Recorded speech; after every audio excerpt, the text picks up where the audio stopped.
1994 সালের শেষের দিকে তালিবান তাদের কার্যক্রম শুরু করে কান্দাহার প্রদেশ থেকে। ধীরে ধীরে তাদের সাথে যোগ দেয় সাবেক মুজাহিদিন যোদ্ধা, কৃষক, ব্যবসায়ী সহ ভুক্তভোগী আপামর জনতা। কান্দাহারের প্রতিটি শহরের চাঁদাবাজ সন্ত্রাসীদের বিরুদ্ধে দারুণ সফলতা পায় তালেবানরা। মাত্র কয়েক মাসের ব্যবধানে গোটা কান্দাহার চলে আসে তালেবানদের দখলে। এরপর 1996 সালে তারা রাজধানী কাবুলেও সন্ত্রাসবাদ নৈরাজ্যবাদের বিরুদ্ধে সশস্ত্র প্রতিরোধ গড়ে তোলে। অনেকেই বলেন তালেবান নাকি পাকিস্তান ও আমেরিকার গোয়েন্দা সংস্থার তৈরি। একথা পুরোপুরি সত্য নয়।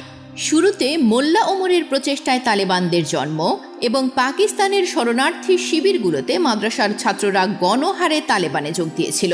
পরবর্তীতে 1996 সালে কাবুলের নিয়ন্ত্রণ নেওয়ার সময় পাকিস্তান তাদের সর্বাত্মক সহযোগিতাও করে, কারণ তখন পাকিস্তান ও তালেবানের লক্ষ্য ছিল একই।